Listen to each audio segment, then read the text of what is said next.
अस्सलाम वालेकुम। अच्छा, तो हमारी बात चल रही थी एंटी हाइपरटेंसिव ड्रग्स में।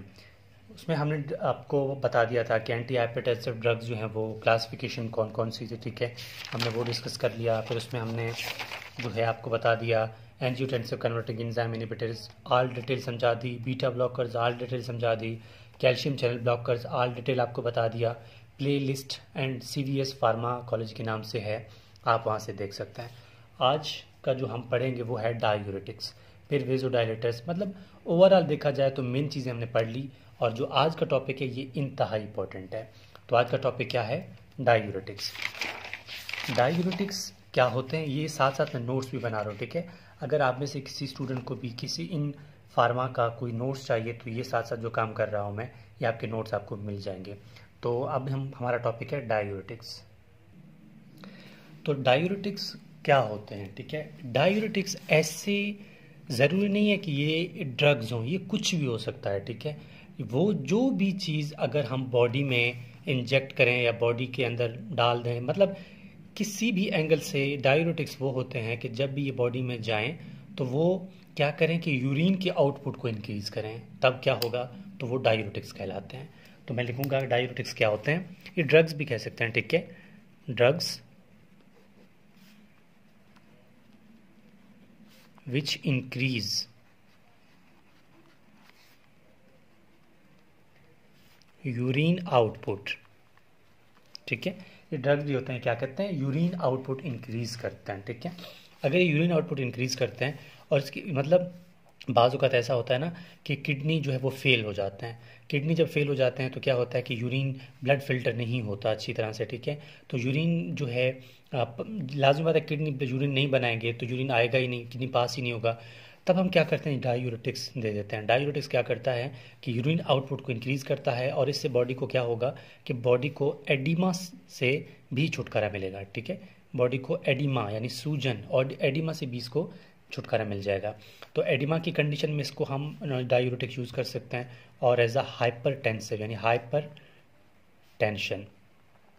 टेंशन में भी हम लोग क्या करते हैं? डायूरेटिक्स यूज़ कर लेते हैं।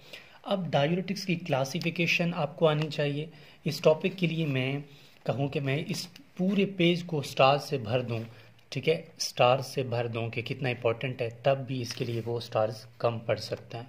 ये टॉपिक बहुत इंपॉर्टेंट है। डायूरेटिक्स अक्सर आपके वाइवा में पूछा जाता है, आपके थ्योरी में पूछा जाता है, आपके SAQs में पूछा जाता है, और MCQs तो है ही है इसमें से, ठीक है। तो डायूरेटिक्स को अच्छी तरह करना है आपने। अब डायूरेटिक्स को याद कैसे करना है, ठीक है। डायूरेटिक्स को याद करने के लिए भी एक ट्रिक है, आपको वो भी मैं बता दूंगा। लेकिन डायूरेटिक्स कौन सा? अब हमने कहा कि किडनी पे एक्ट करता है, किडनी के नेफ्रॉन्स पे, तभी तो यूरिन आउटपुट इंक्रीज होगा ना। अब किडनी के यानी कि नेफ्रॉन के कौन से पार्ट पे कौन सा डायूरेटिक एक्ट करेगा वो भी देखेंगे। तो सबसे पहले मैं नाम लिख रहा हूँ, ठीक है, यानी classification of diuretics. Classification of diuretics. देखिए, क्लासिफिकेशंस को याद रखने के लिए आपको एक निमोनिक याद करना पड़ेगा, ठीक है। उस निमोनिक है क्लॉट, CLOT, ठीक है। क्लॉट P, क्लॉट P, इस फार्मूला को आपने याद रखना है। अगर आपने क्लॉट P याद कर लिया तो समझ लें कि आपके पास इस टाइम सारे जो है डायूरेटिक्स हैं आपको याद हैं। अब C से क्या बनता है? C से बनता है कार्बोनिक एनहाइड्रेज इनहिबिटर। तो ये है carbonic anhydrase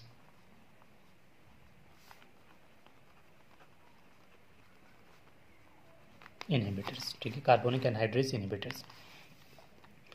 number two L है यानी loop diuretics. Loop diuretics. Number third O है ऑस्मोटिक डायूरेटिक्स, ठीक है। नंबर 4 T है। देखिए, हमने हर एक का आपको बता दिया कि किस तरह कौन सा काम करता है, ठीक है। अब T है तो T का क्या होगा? थायाजाइड। T का क्या है? थायाजाइड। थायाजाइड्स। और नंबर 5 पे है यानी पी, पोटाशियम स्पेयरिंग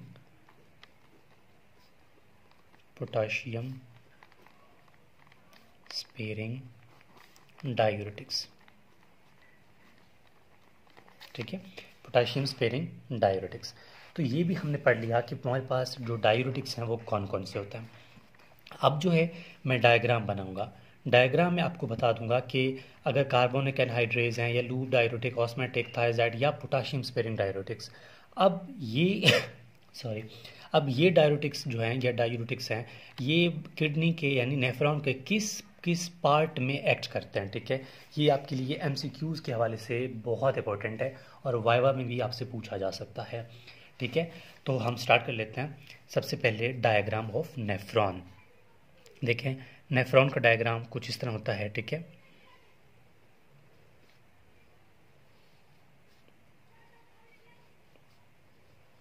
ये मैं नेफ्रॉन बना रहा हूं। ठीक है,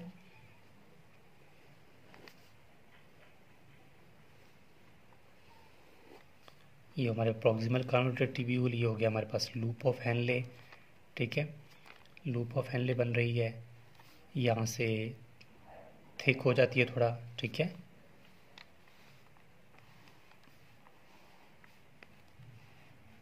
ये हमारे पास है कलेक्टिंग डक्ट। ठीक हो गया, ये हमारे पास है कलेक्टिंग डक्ट। अब होता क्या है कि इसको बोलते हैं ये बोमेंस कैप्सूल। ठीक है, इसको क्या बोलते हैं? बोमेंस कैप्सूल। अब ये जो है ना कैप्सूल शेप, इसको बोमेंस कैप्सूल बोलते हैं। इसको बोलते हैं प्रोक्सिमल कॉन्वोलेटेड टिब्यूल, इसको मैं मेंशन कर रहा हूँ, प्रोक्सिमल कॉन्वोलेटेड टिब्यूल इसको बोलते हैं। ठीक है, अब इस यहाँ पर इसको बोलते हैं, ये जो यू शेप है ना, इसको बोलते हैं लूप ऑफ हेनले। ठीक है, और इसको क्या बोलते हैं? ये है loop of Henle, loop of Henle. ठीक है, ये हो गया लूप ऑफ हेनले। अब ये जो एरिया है इसको बोलते हैं ये है प्रॉक्सिमल कॉन्वोलेटेड टिब्यूल, ये है distal convoluted tubule, distal convoluted tubule. और जो ये पूरा एरिया है इसको बोलते हैं कलेक्टिंग डक्ट।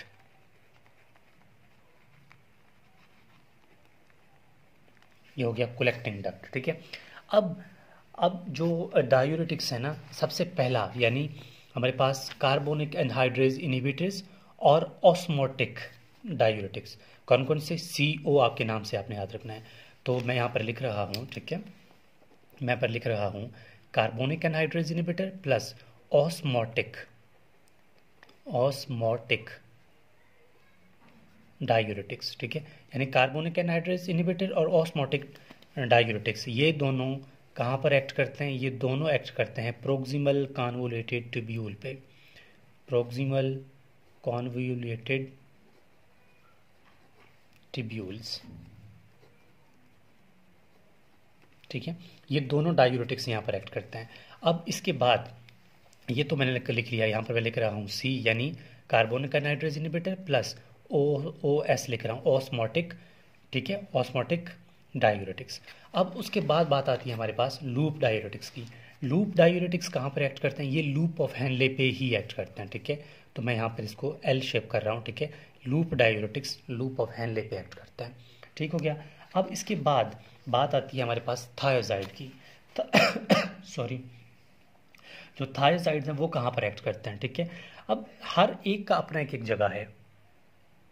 तो थायोजाइड जो है वो डिस्टल कन्वोलेटेड टिब्यूल पे एक्ट करते हैं। तो यहाँ पर मैं T लिख रहा हूँ। ठीक है, थायोजाइड यहाँ पर डिस्टल कन्वोलेटेड टिब्यूल पे एक्ट करते हैं। अब थायोजाइड के बाद पोटाशियम स्पेयरिंग बच जाते हैं। ठीक है, पोटाशियम स्पेयरिंग कहाँ पर? इस कलेक्टिंग डक्ट पे क्या एक्ट करता है? Potassium sparing. ठीक है, के पॉजिटिव यानी पोटाशियम स्पेयरिंग डायूरेटिक्स यहाँ पर एक्ट करते हैं। ठीक है, तो ये था हमारे पास कि डायूरेटिक्स कौन कौन से होते हैं। अब 1 बाय 1 हम जो है डायूरेटिक्स पढ़ेंगे कि हमारे पास कौन कौन से ड्रग्स हैं और ये कहाँ कहाँ पे किस तरह एक्ट करते हैं। ठीक है, तो सबसे पहला ब्रांच यानी सबसे हमने जो क्लासिफिकेशन की थी, सबसे पहले हमारे पास कौन सा डायूरेटिक है? Carbonic anhydrase inhibitors. कि कार्बोनिक एनहाइड्रेज इनहिबिटर्स कौन कौन से हैं? ठीक है, तो मैं यहाँ पर शो करूँगा कार्बोनिक एनहाइड्रेज इनहिबिटर्स, यानी ये किसी एंजाइम की इनहिबिशन करवाएंगे। ठीक है, कार्बोनिक एनहाइड्रेज इनहिबिटर्स। अब यहाँ नंबर 1 है, ठीक है। अब कार्बोनिक एनहाइड्रेज इनहिबिटर्स आपको सबको मैंने पहले बता दिया था, ठीक है। कार्बोनिक एनहाइड्रेज इनहिबिटर्स कहाँ पे एक्ट करते हैं? ये एक्ट करते हैं प्रॉक्सिमल कन्वोल्यूटेड ट्यूब्यूल पे, ठीक है।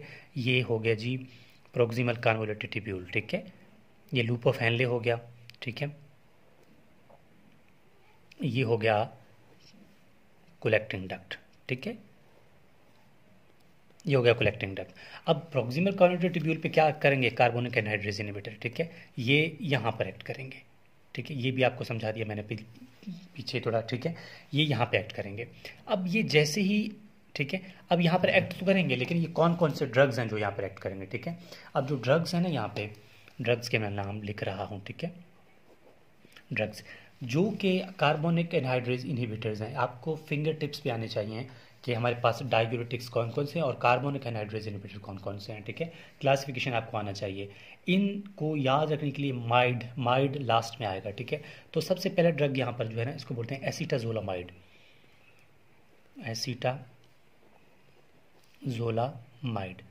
एसीटाजोलामाइड, ठीक है। और नंबर 2 क्या है इसमें? मेथाजोलामाइड,